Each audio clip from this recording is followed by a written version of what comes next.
Um, but yeah, no, look to see somebody really.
Last year.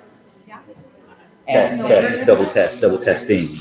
well, 1 2 1 I 2. think we did film with them on the Jim person. Yeah. It's working. Yeah, we're good. You got up and running. Oh, awesome.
You guys, I'm ready to rock.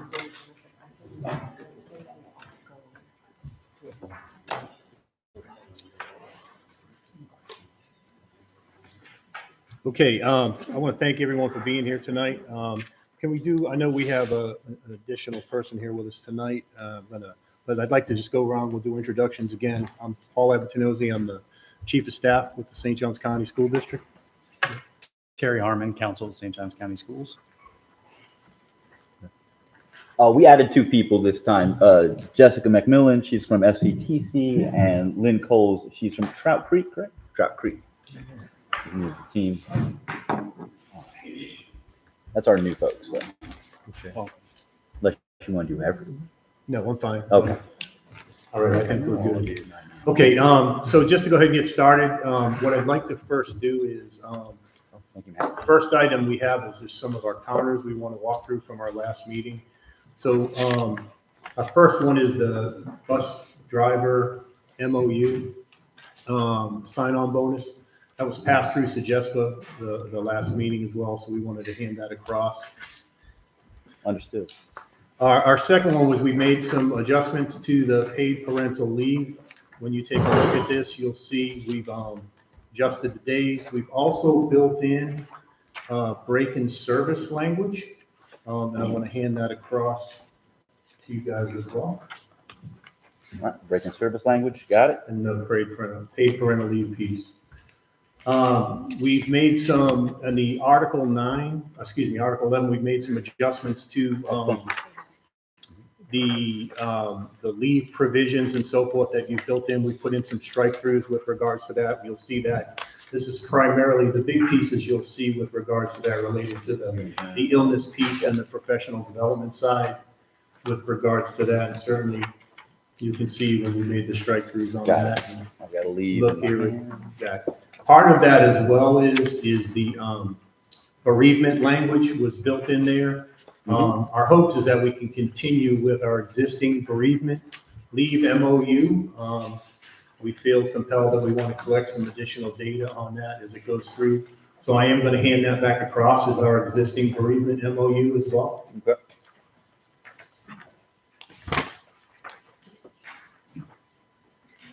All right. Okay, we also have this is not us attempt to open an article. It's more of a semantic piece with regards to verbiage for First Coast Technical College. Yes, sir. First Coast Technical College is listed as a chart in the current contract. We'd like to, without opening the article, we just want to address that terminology and reflect them as a technical college. So I have a copy of that if you want to look at it, and that's something you certainly can do that, but it's not our intent to open that as an article. Take into consideration.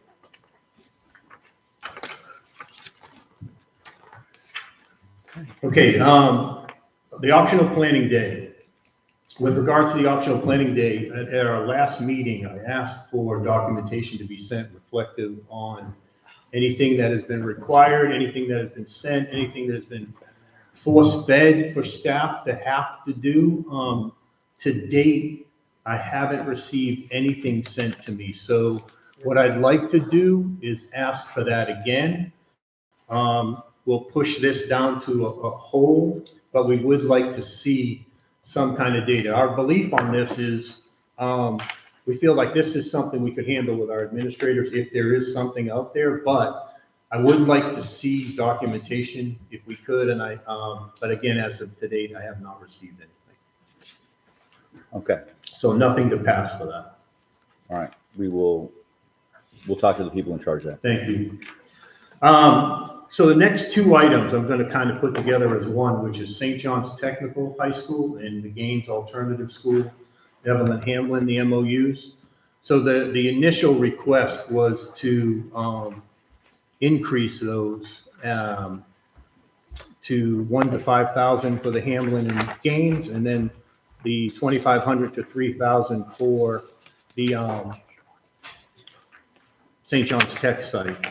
So our hopes is that as we can continue with those as existing, the 3,750 and the 2,500.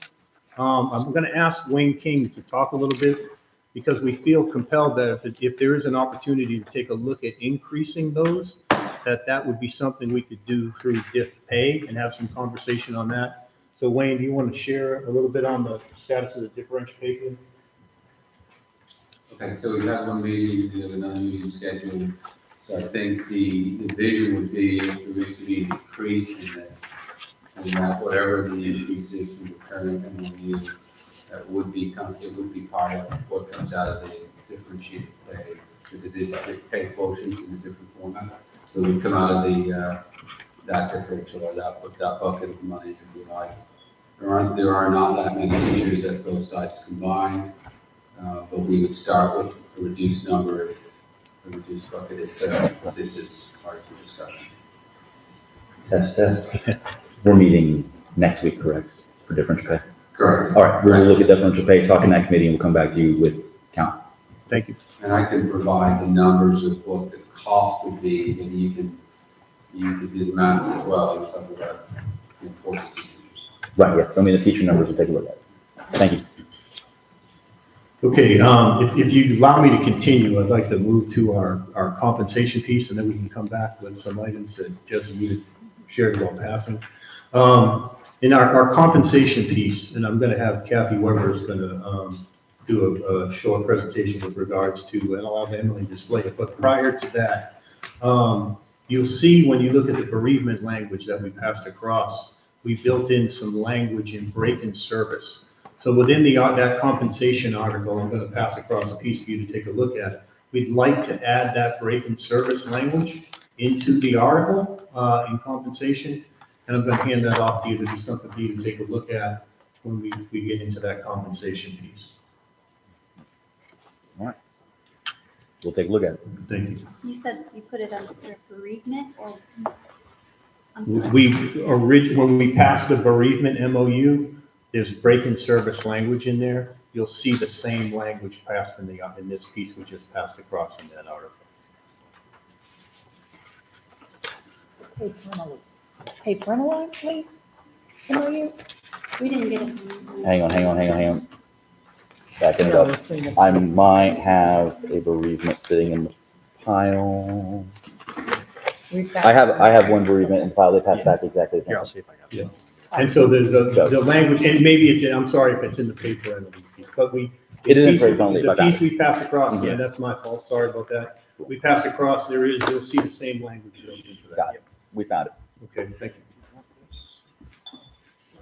That's one. Oh, thank you. Gracias. Do that way, do that way.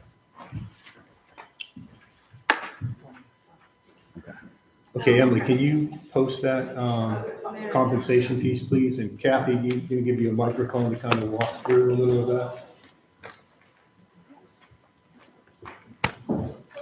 So actually, there's two pieces that kind of go along with this that are automatic openers, and that's compensation, and that is insurance. And so today I feel like it's hard to tentatively agree to compensation when you need the information on insurance. But Jay did a presentation when we first met about what our recommendations are for the insurance plan, which is unfortunately, as we told you, is taking a large hit every year due to the high costs of prescriptions. So just a reminder, the actuary recommended a 31% increase. We are recommending a 4.5% increase, which means a 6.75% increase. So hospital 2 is 6.75. Hospital 1 is 4.5% increase. And if you recall, the board takes 80% of that and employee pays 20% of that. And so I'm going to pass across, say that again, 8515, I'm sorry, 8515 and then 2575. See, thank you, Kate is on the insurance committee and she's keeping me straight. So what we want to do is we want to make sure that you have that And so I'm gonna pass across the plan design changes along with Appendix D, which is normally what goes into the contract so that you can see what the cost of the premiums will be for next year. Okay, we're gonna hand that to you. I'm gonna hand that down. Are these all separate? Are these all the same thing? Sorry. They are all the same thing. I'm gonna give that to you, Ms. Appendix D. I'll pass that there. And so what I'll have to do, Jesse, is if you guys will review this when you caucus, Kate should be able to answer some good questions. It took us a very long time, a lot of deliberations, actually 6 to be exact, for us to come up with what we thought was a good separation of plan design changes, premium increases, and then what the fund balance of the insurance plan will soak up as well. And then what your board is paying, I'll remind you, your board is paying $2 million. Okay. Kate, see if I can talk to you now. Emily, if you'll pull up this one. This is the formula, the paper performance formula. I'm out of practice, I promise. Let me know if you need more. Okay, so we know this formula well, and so the formula consists of the number of employees that we also used for our referendum. So I made sure that we have the same number of teachers that we did on our referendum MOU. The 1.7 million that is in the available funding box is the amount that the state is providing us for teacher salary increase allocation. I want to remind you that this year they only gave us 0.54% on top of what they have given us in that. And so, I mean, if you will go down. No, that's not the right one. Because that certainly would be way more than. So it should say 1.747 million, and then it should have a 530, a 398, and a 398. So something happened with their formula. And so we may just have to talk to it. The basic formula I emailed you. Yeah.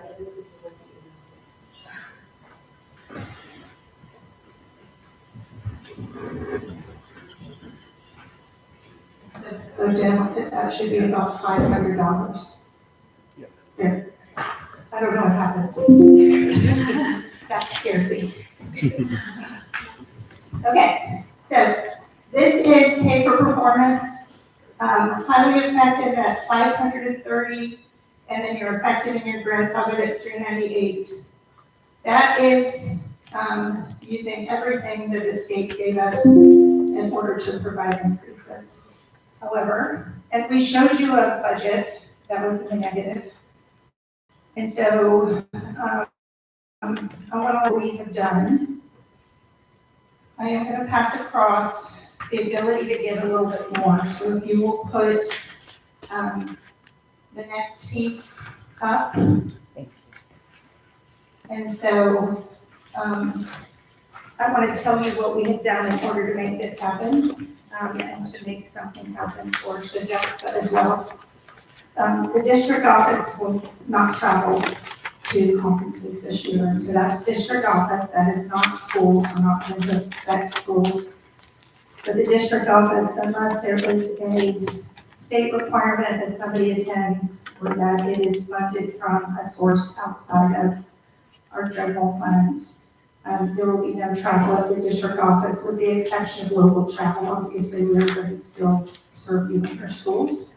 We also are holding our budgets to a 4-year average, which decreases every district's budget And when I say district, it means kind of district offices, not schools. And so what we were able to do was to add $1.3 million to the pot or the bucket.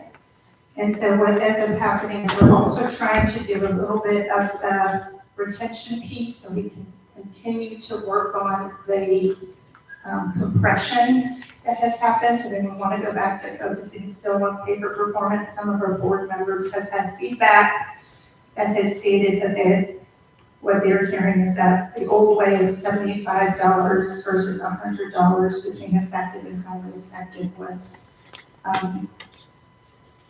their feedback that they were getting is disappointing. And so we tried to meet with them and do something a little bit different to put some of the focus back on the evaluation for paper performance, but also to continue to work on the compression, which also we know is being helped through the referendum because that was also through years of service. But long story short, making the assumption, because approximately 90% of our teachers are highly effective, we use the assumption of highly effective. So if you are between 1 and 5 years and you are highly effective, your increase for the year is $632.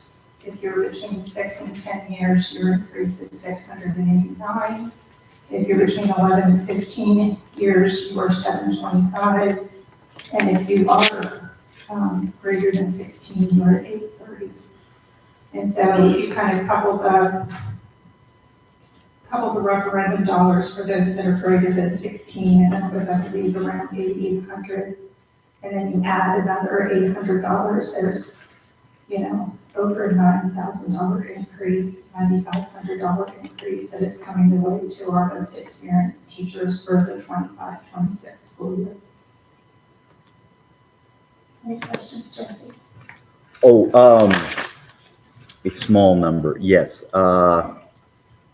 First, we said there was some feedback for why we moved away from the $175 difference between the small difference between highly effective and the effective.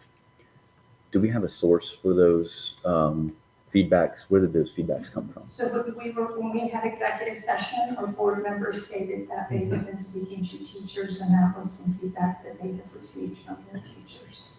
Okay.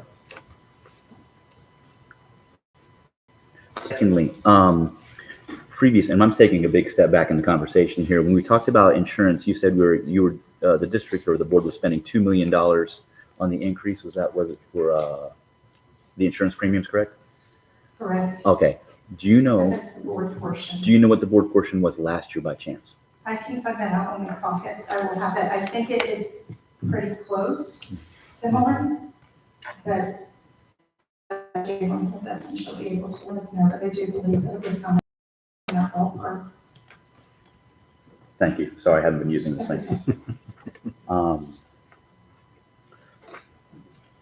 No, I'm good. I don't no further questions currently. Does anybody on the side over here have questions? Okay.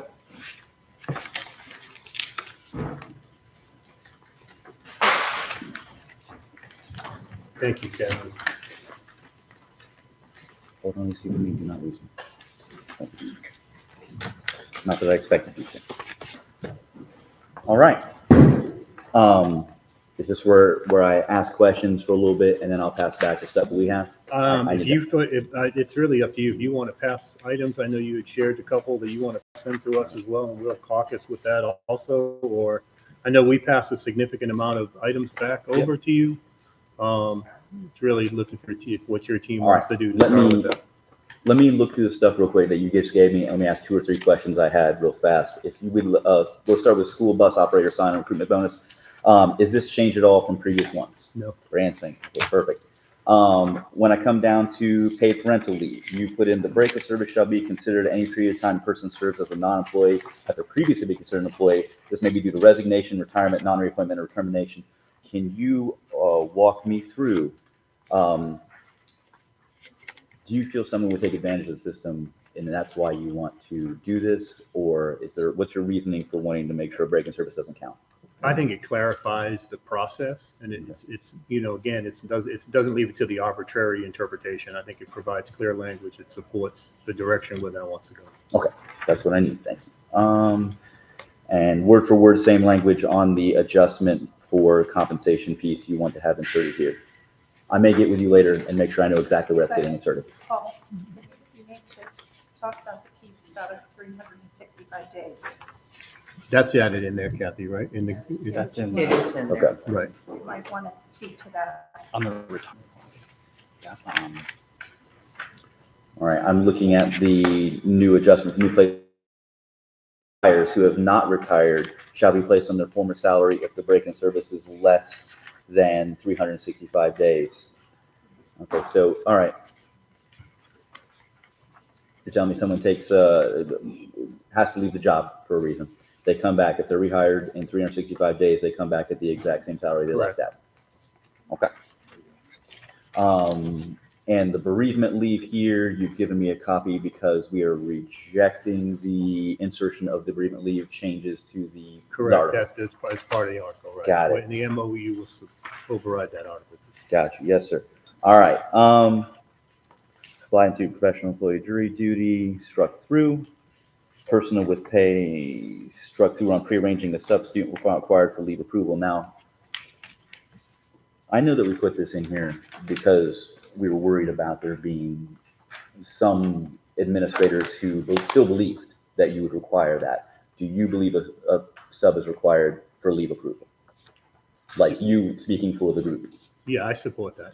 Okay, that you need to have a sub already planned? Yes, as it's written, correct. Okay. All right. All right. Illness and professional development leave struck through. In the striking through a professional development leave, do you feel that's too costly, or is it too cumbersome a system, or do you feel like that's not appropriate? I think we have TDE existing in our language already that supports that. Okay.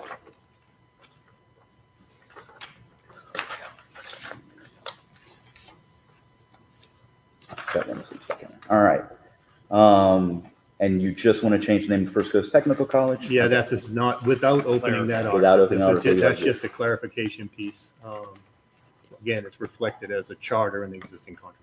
Let's return to that concept in just a second. I think maybe we might want to open it if we get something nice going there. All right. Everything else I think I understand. And I have the insurance pieces. Will you stick these two pieces with that for me, Tina? Thank you. That one. Rationale? Sure. Can I get a rationale for the jury duty leave being struck out? We support that. That's really something you should work through with the supervisors at the school. It's an isolated incident. We don't see that as a major piece that can be worked through with the school level. Okay. I believe it will be done at school level. All right. We'll get back to you. I feel like I can say you struck through every single thing in leave. Yeah, leave, we took an extensive hit, yes. Okay.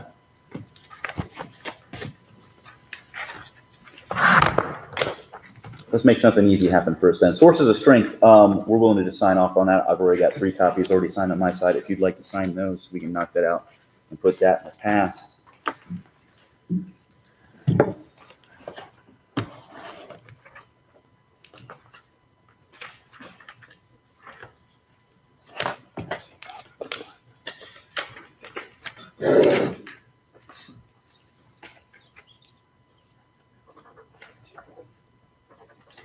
Once you're going out, this is our stuff. This is our stuff, keep going that way.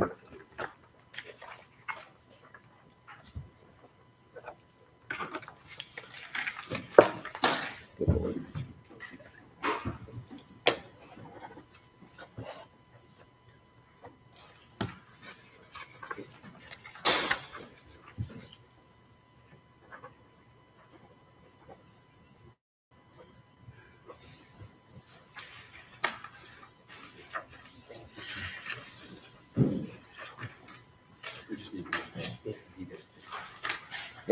Perfect. And one's for you and one's for me.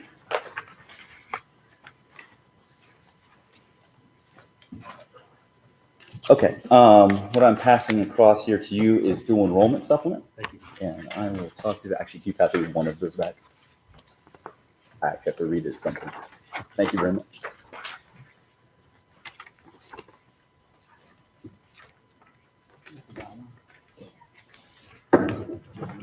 All right, looking at dual enrollment supplement here, we've added number 6, which is specific to FCTC teachers. Now, we were going to pass this last time, but we received information that doing a blanket dual enrollment supplement to FCTC the way we do in every other high school would work because of the way semesters work and the way other things work. But we'd like to see FCTC has some of the most highly trained, very specialized teachers in the county. Those programs don't function unless you have people that do exactly that job. And they are teaching adults and students of a high school age at the same time in dual enrollment classes that exactly mirror the other dual enrollment classes in the county. We'd like to see them paid for that. So we've worked out a system. FCTC teachers who teach St. Johns County School District dual enrollment students shall receive a supplement of $120 per course enrollment of a dual enrollment student. I'll explain that in a second. The supplement will be awarded twice each year, once at the conclusion of the fall semester and once at the conclusion of the spring semester. This shall be prorated on a daily basis when a teacher resigns or is unable to complete all duties. We've tried to mirror it so that if you take a standard high school student, all right, that's doing dual enrollment, let's say you have a teacher that's teaching 6 dual enrollments a day and they're collecting a dual enrollment supplement for each dual enrollment course they teach. How can we make that work for them? If we take every student that's enrolled, so they can have multiple different enrollments throughout the day, that teacher receives $120 for each person. We've done the math and we believe we come to a system where those teachers will receive a comparable sum if they are teaching that many dual enrollment courses a day. So if you're doing a full set of dual enrollments in a regular high school or a full set of dual enrollments in FCTC, you should receive approximately the same amount of bonus. I realize it's a slightly more complicated system. We have some numbers we've run to do that, and I can share those with you. I only have one copy, so I just keep the copies. But I have some numbers I can show you later. We have a belief that this system will work to get those people paid in the exact same way. I feel I should say FCTC teachers miss out on a lot of the extra money for harder work than a normal high school teacher receive, even though they are taking on challenges that would be considered excessive for even a high school teacher that we tend to pay those high school teachers for in a normal non-FCTC environment. Anything else from me on that? No. So you're basically saying the complexity of the system. instructional system there, the coursework based on the kids, the dual enrollment side of the hospital. Right. Okay. And we tried to make it so that it wouldn't turn into a blanket raise. It's targeted to people who are doing the dual enrollment work. That's the goal. And that would be based on a per student. Per student enrollment, because they have classes that are mixed that have adults and students, and some people would be working harder than others in certain areas. And some people are doing some dual enrollment and some not dual enrollment, and this should be a way to make that work, even though they don't have traditional semesters. And would it be the $120 per student? Would it be based on, like, if you say you pay it twice per year, total number of students enrolled at the end of the semester? Because there's some fluctuation sometimes during the year of number of students enrolled. It's a good question, and I'll let you answer which one that's going to be, front or back. All right. It's a more of an observation that that's a good observation. No, it makes sense. Answer. I never think about my kids quit. We think of adding instead of subtracting. Okay. Okay. Let's see, what did I put in here? This is mine. All right. Can you clarify one thing, Jesse? Yes, I'm sorry. The number of students or number of courses?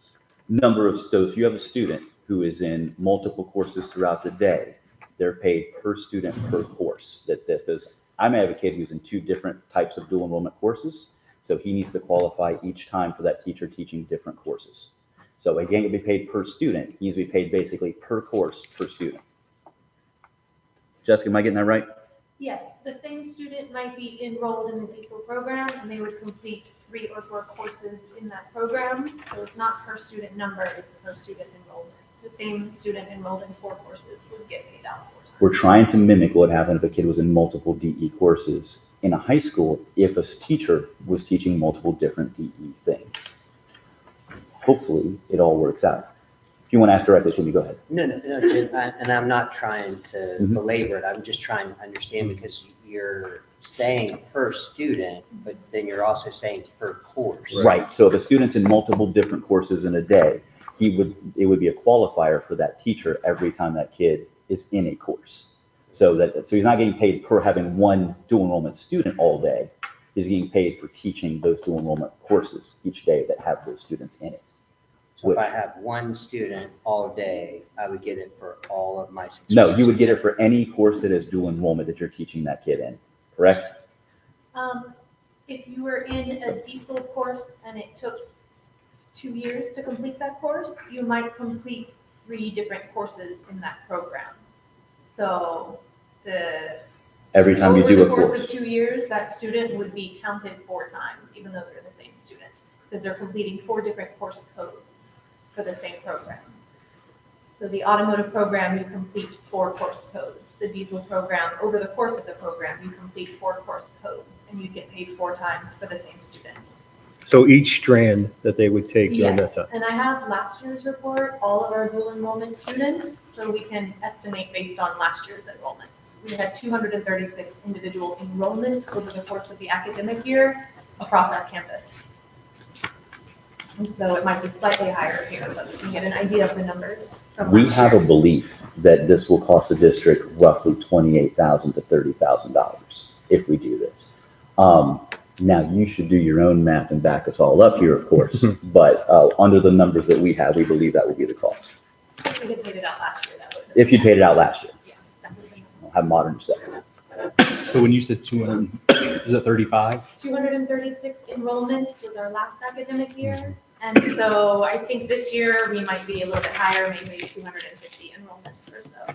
Is that individual student, individual course enrollment? Yes. So it'd be 230 times 120 is how you got that. Okay. Just making sure I got the math right. Yes, Okay. I know, I had it up my phone. Makes sense. If you guys Because need we more, have open enrollment, our courses are. We're, starting we'll, all year. yeah, I mean, come back this to me would if be you need something more. we would come, we're gonna run the numbers. Perfect. Let me know if you need these. All right. Next thing we're passing, Article 11, professional employee working conditions. Making sure I have mine this time. Okay, this is for y'all.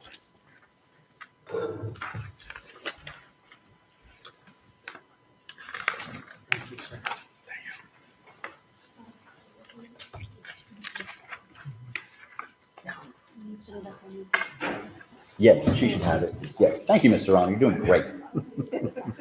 Oops. All right.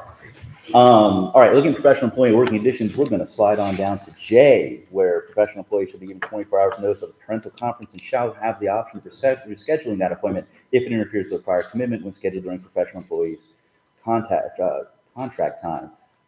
We're adding on to this. If administration requests an employee to stay beyond contract hours, they will be compensated at their hourly rate. This does not require the employee to stay beyond the workday. Okay, so in this case, we're looking at a situation where it's the end of the day. The only time this parent can possibly do this parent-teacher conference is 10 minutes after the workday ends. If the administration and the teacher agree, the teacher will stay. The teacher will get paid for that time.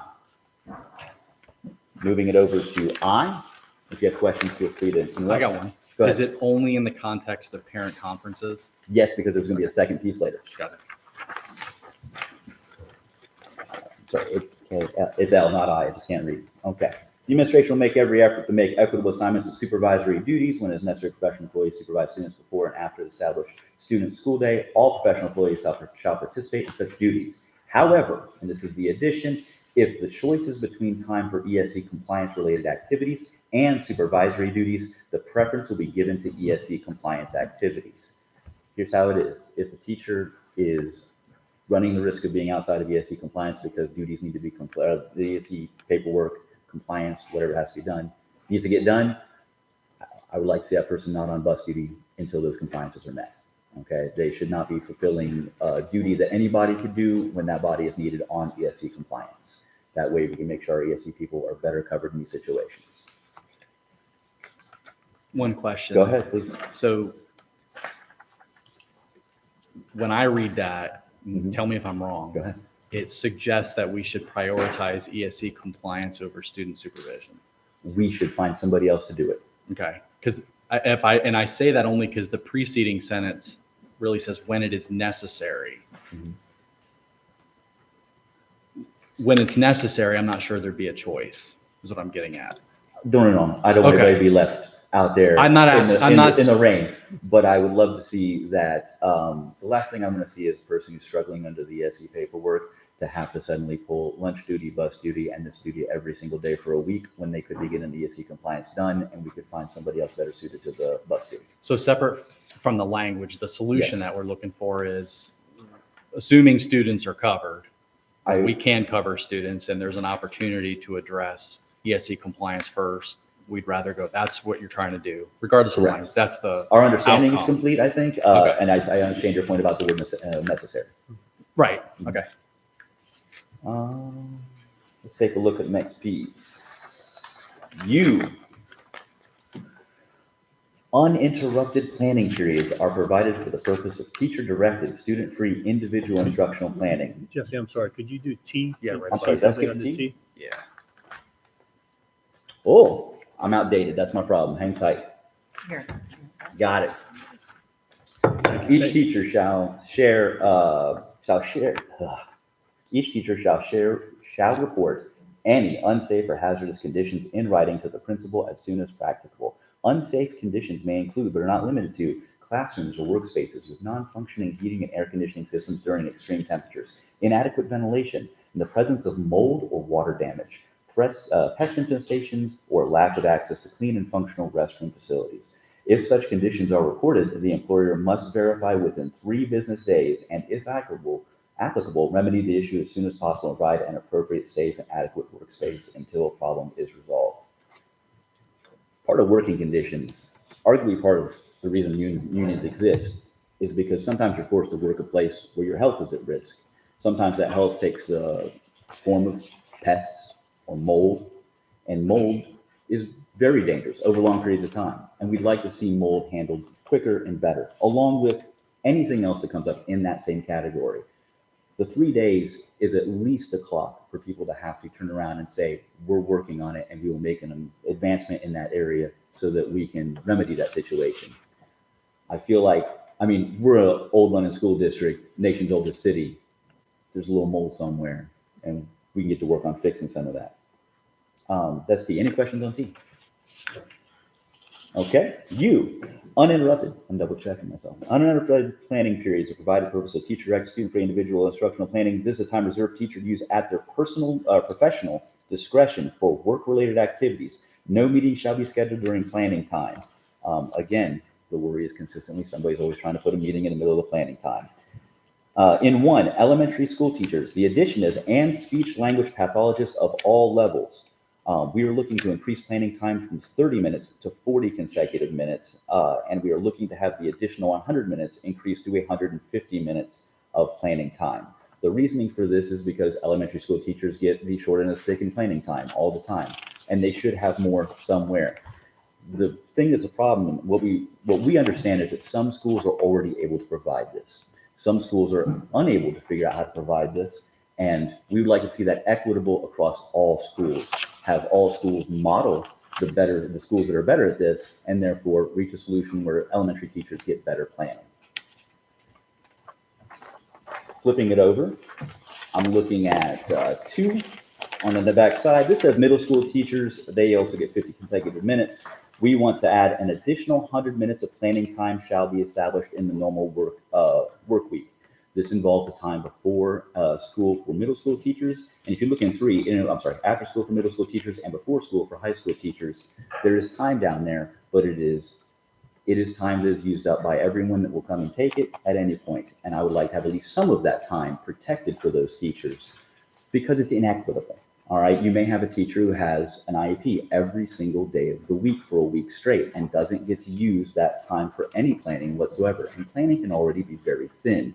You may have another teacher that doesn't have that problem, but you may have teachers, just an establishment of 100 minutes would mean that some of that time is available every week to hopefully consistently plan on planning, because you need to know when you're going to do something, especially if you have multiple preps, things of that nature.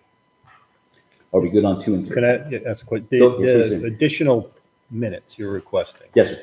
is that you referenced it during the normal week before, at the teacher's discretion, they would just say, I'm doing it now, I'm doing it then. Is it I think the way this It's would work is that it would be established that a teacher could not be asked to go to meetings when it became in excess of an amount of time that would leave them 100 minutes of planning.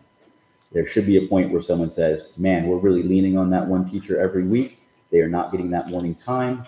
We need to make sure they're getting that morning time up to at least 100 minutes. If you come up with a way to make that an actual knob you can adjust, I'm willing to listen to it. I don't live in the management side enough to know how to adjust that knob. I would like to see that happen. I know the idea might be just to throw it out if you can't figure out how to adjust the knob, but there has to be a way to make some of that time equitable. Has to be a way to make some of that time protected for their use. We just have to find it. Moving down, are you good with that? Sorry. yes, thank you. Okay. 4, alternative schools, they get their planning. We want to make an adjustment to 4 here at the bottom. If this planning cannot occur due to the nature of the student population of these schools, teachers will receive a 7th period supplement.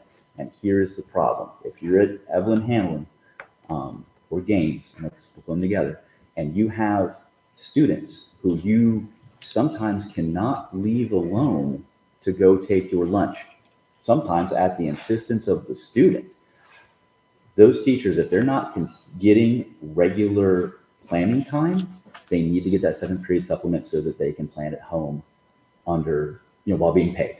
Okay, if you can't get away to get your planning time, because students in those places have needs, and those needs can sometimes not wait. And if you're consecutively losing it, there needs to be a place in here we can go and say, here's the evidence this person is not receiving that time. Can we please get them a 7th period supplement? And it allows the contract to do that now. That's ideal. Any questions on 4? 5, wholly new. Case managers of students with IEPs or EPs who manage 14 or more students will be provided 2 additional planning days per school year. Case managers of students with IEPs or EPs who manage 30 or more students will be provided 4 additional planning days per year for the purpose of completing their requirements at their work site on a mutually agreed upon day. This one may not be self-explanatory, so I'll explain it out. People who have high IEP caseloads must complete an enormous amount of paperwork to make this happen, while attending to all the actual physical in real world in classroom needs of that student. And if you don't have a chance to get that paperwork done, we fall out of compliance. And you'll see there's a running theme in some of these things about keeping ourselves up to date on paperwork without a teacher taking it home and doing it at night, which happens far too often. I'd like to see them giving a couple planning days. This is flexible. This is a great way to support those people. This is a great way to give those people a chance to stay ahead, have them on work site, have them working on that stuff, and you can give them what they need. That's my hope, our hope. Questions on 5? No, sir. Can I ask? Oh, go ahead, I'm sorry. Okay, so just so that I. You want the microphone, Kathy? So just so I have clarification, so would a case manager who has 14 or more students, would their calendar then be 198 days? No, ma'am, we give them TDE days. We would find somebody to substitute for them on those days, and it would have the cost of a substitute to make that happen. Thank you for that. No problem. All right, hopping down to 7. Every effort we made not to assign a teacher more than 2 preps. I'd like to make this a little more specific because, it's going to happen, right? So in the event that a secondary school teacher is assigned 5 or more preps, they should be paid a 7th period supplement. I think I found a way to explain this problem in the best way I can. If you are a high school teacher and you have 5 preps and you have 1 planning period a day of 50 minutes, that means divided by 5, you get 10 minutes to plan a prep every single day. And that prep might be exceptional, like 5th level, college level Spanish, and you need more than 10 minutes to put that together. I'm not sure I could print papers in 10 minutes in my day. So if you have 5 or more preps, you're looking at, now imagine someone who has 6 preps, you're dividing that number down again, 8 minutes? So if you're doing 5 or more preps, you're definitely prepping at home or you have superpowers. I'm going to assume they're prepping at home. I'd like to see them receive a 7th period supplement for that. This will encourage people to evenly and manage and distribute preps a little better at some places, but also there are teachers that they are specialized. They may only be 1 Spanish teacher on site or 2 Spanish teachers on site, and they have to teach 5 preps a day to keep a Spanish program alive. If the program's existence depends on that teacher working 5 preps, that teacher should be paid for the existence of that Spanish department there at that school. If you've got a very specialized tech teacher who teaches 5 different preps a day, that program probably doesn't exist without that teacher. They should receive, hopefully, a supplement to keep them. They're working at home and they need to get paid for it. Questions on 7? No. Okay, flipping it over, you will get down to Y. What we've done is 2 things here. We're making an attempt to move teacher emergency class coverage MOU into the contract. We've made an adjustment to it that I need to highlight here for you. You will notice that it says, and includes now the word in the top, it now includes, use the words instructional personnel, and in 2, it very specifically mentions media specialists. There's a reason we've included media specialists. They have been denied emergency class coverage in the past, mostly because emergency class coverage was tied to the Smart Find system. The Smart Find system wasn't something the media specialists used, so they were denied the ability to get paid. Even though some media specialists were taking in a whole class of kids for that period and doing exactly what this thing is designed to fix, they were not being fixed under this. We'd like to see them included in this, and we're trying to move it in the contract. Those are the ideas. And we did remove, if I remember correctly, the Smart Find Express requirement, because that would free up media specialists to be in here. That's the reasoning for those things. If I miss something, please bring it up on either side. Okay. Questions on that chunk right there? All the way down to, down 1 through 6. So is 1 through 6 the emergency class coverage MOU with changes to number 2? Yes, sir. We may have stuck media specialists in another line here that I just can't see. Got it. Okay. We believe it is, other than what I've said, should be the same. If you find something, I'll apologize. No worries. I got it. Good on this? Going down to CC. At the beginning of the school year for year-long courses and at the start of each semester for semester-long courses, every effort shall be made to ensure equitable distribution of regular education students. This applies by grade level or specialized area in elementary schools and by subject and level in secondary schools. Equity shall be considered with respect to class size, student discipline history, and academic ability level. Flipping it over to the other side of the paper here because it continues. While reasonable efforts shall be made to maintain such distribution throughout the school year, it is acknowledged that factors such as student mobility, that means between schools or work sites, and the timely availability of student information may affect the ability to sustain equitable distribution. Here's the short version of what that means. It's becoming more and more common for a teacher to have 3 classes, say biology. You have 3 biology classes. In one class, you have 2 IEPs. In one class, you have 5 IEPs. And in one class, you have 23 IEPs, because that's the way the schedule worked out. And now, you guys don't have to tell you, but a teacher's attention on an IEP required student is much higher than a non-IEP student. And we can tell you that some kids are going to get lost in the gap of what that class is like. Now, an even distribution makes that better. Secondly, even distribution needs to be amongst teachers as well. This means that we are running situations where you got 3 biology classes, 2 different teachers are teaching them.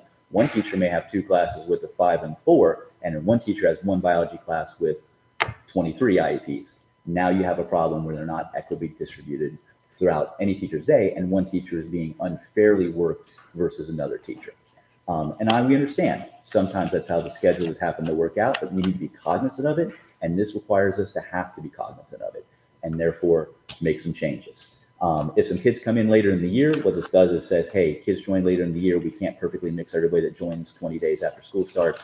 Maybe things get a little unbalanced after that. But at the beginning of the school year, when we have time to set things up, we set people up for success. That's the idea of double C. Questions on CC? I might. Go ahead.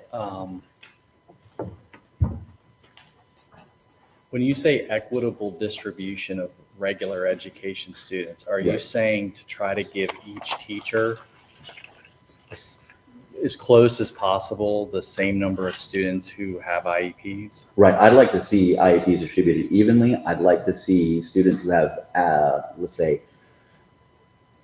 discipline issues should be distributed evenly. Very often you'll have, say a kid comes in from an EBD unit to be placed in a class, you might have, having one of those in 2 classes is different than having 2 of those in 1 class. Do you know what I mean?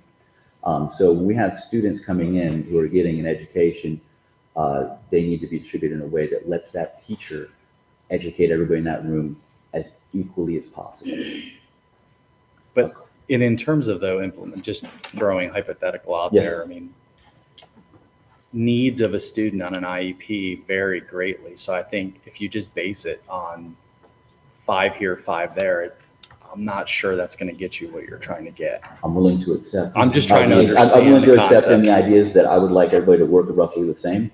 And something needs to be done to do that, because if we can get it where the IEPs are at least distributed, then we can start digging into the idea of how are we going to get those IEPs to have a ranking system maybe. I don't know how that would work. I think that's probably unfair in some legal way, but there has to be a step before there can be 2 steps. We wouldn't put anything in here that would. Legally outsource anybody. Yes. That's the idea, right? And hopefully. That was really, and that was the question, the scope Mhm. of the IE and 504. Correct. Like the scope is very individualized. So combinations, social emotional pages, all of those components. So again, Terry's question, he answered my question. So Gotcha. Thank you. It's an understood, your feelings are valid, but something has to be done. Double D, everybody? Yep, Okay. good. All right, instructional staff shall have the choice to work remotely or at the work site of any planning day throughout the school year, with the exception of pre-planning days for the 25-26 school year. We'd like to see each of the 4 planning days that accompany the end of the semester be work from home if you'd like to, or come down to the place and work here if you need to. We know that there was a lot of trouble trying to make sure everybody got an understanding of what days were going to be worked and not worked remotely last year, especially after Christmas.